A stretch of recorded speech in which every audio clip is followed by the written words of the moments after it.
So what if Ashton Jeanty doesn't go off? What if he's held in check? It's not a ridiculous thought. He's a hard guy to tackle, but if he's hit behind the line of scrimmage, on average, he'll probably pick up about 5 more yards after that, because he's one of the best in the country in yards after contact, of course. But if you have unlimited penetration by the defensive line, Zach, there's nothing Jeanty is able to do. He has to have some lanes get created in order for him to be at his most effective. But if he's taken away, I think Boise State can move the ball. I just think that's a dangerous proposition with Penn State defensively. Well, here's a couple of ways that I look at it. So this is the idea that hypothetically Jeanty just has a cold game. Penn State does find a way to take him out of the game plan or limit him to a strong extent. I don't think that's going to happen. I think Boise State getting its line healthy. It wasn't healthy down the stretch of the season. It's actually at its healthiest. That's one.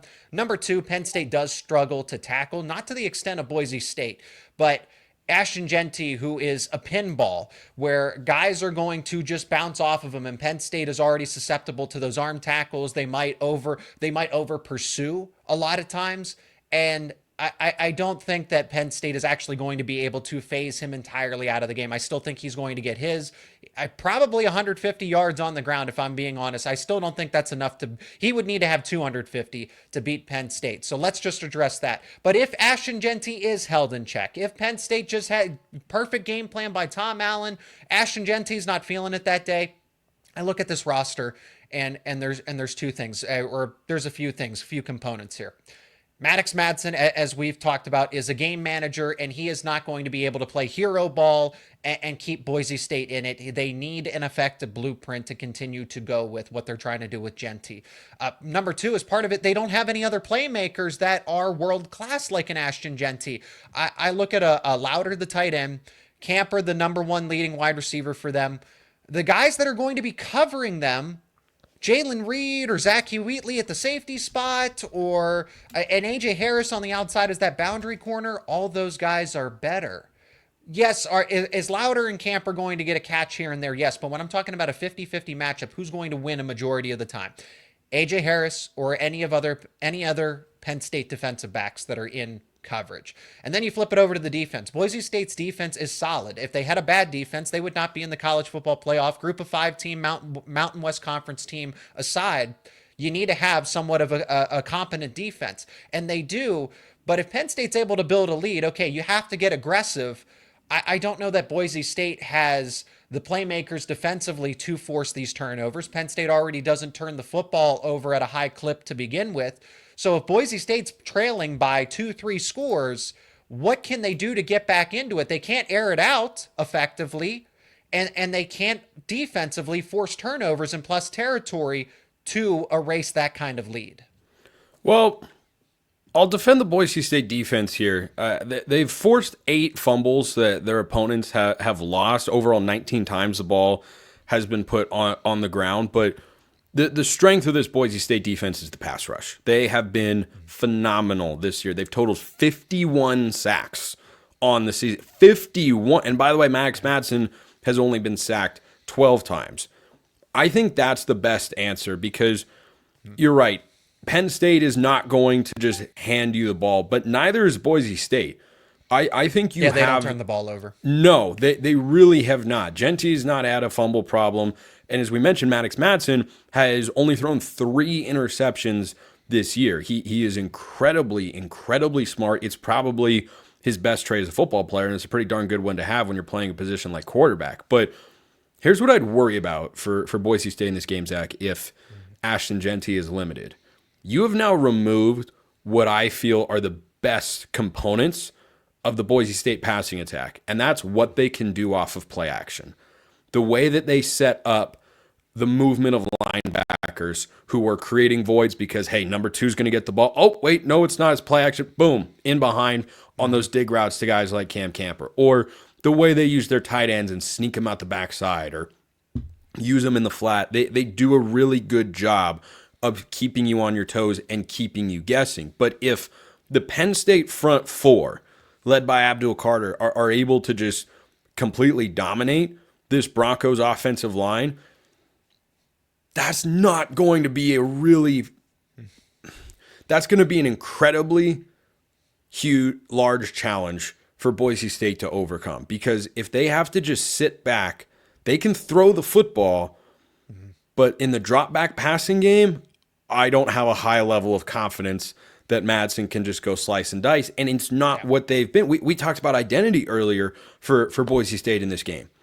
The identity of the team has been running with Jeanty and hit the play action. If you take them out of that, how comfortable are they against probably the second best team that they have played all season?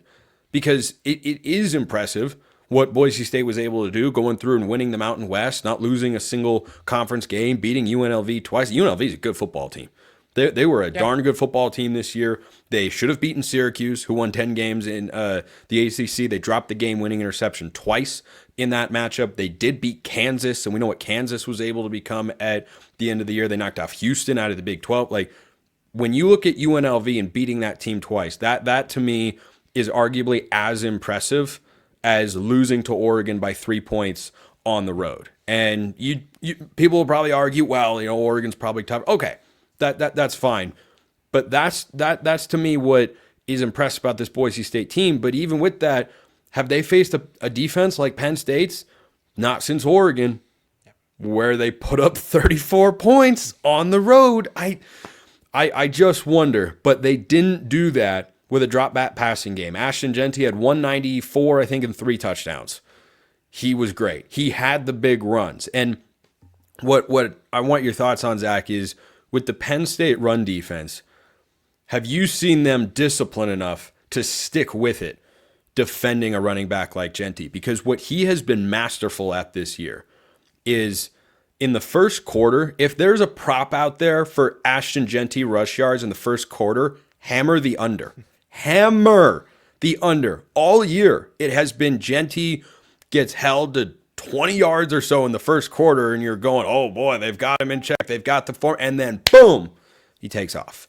He takes off and explodes, rips off a couple of big runs, and the offensive line starts to find their footing. So I think that's going to be a really important aspect for Penn State, is they can't just come out in the first quarter and say, we're going to load up, take away Ashton Jeanty, and force him to throw the football. They're not going to do that. No matter how much or how little success they have on the ground in the first quarter, Boise State will keep running it. And I think that's just kind of the natural attrition of it. Eventually, Ashton Jeanty is going to break through, and Boise State is committed to the run to a point where it might hurt them in this quarterfinal game, because that's just what they do. So even if they are trailing by 14, 17 points, and it's maybe late in the third quarter, early in the fourth quarter, they're still going to run, and Ashton Jeanty eventually will get that big play if he hasn't already. I mean, Penn State's probably going to get exhausted at some point. It doesn't matter where, because Oregon definitely dealt with that. Oregon State, UNLV, and Penn State doesn't have as much defensive depth as it would like to. There are key players that are missing, but I think that's where we are in college football. Bottom line is Penn State does need to jump out to an as early of a lead as possible. Talking, if you can make this a 24-7 deficit at halftime, you are in the driver's seat, because then it forces Boise State to have to try something different. If it's a 10-point game, a 1-score game, Boise State can kind of continue to do what it likes to do and just kind of hope. But Ashton Jeanty is the domino that affects this entire team, because allowing him to just continue to eat yards, wear down the opposing defense, that does a lot of different things. The play action that you mentioned, it takes the pressure off the quarterback. It allows receivers to get one-on-one coverage. It allows the scheme to get creative. It also does a lot of favors for the defense, because then the defense isn't required to be out on the football field.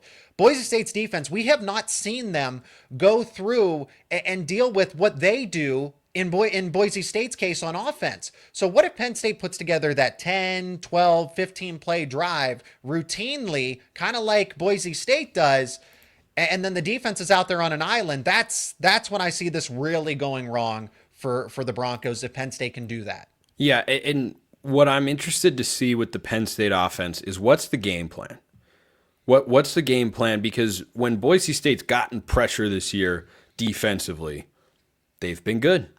Hajj Malik Williams will tell you all about that. And on a frigid night in Boise, they were doing absolutely positively nothing.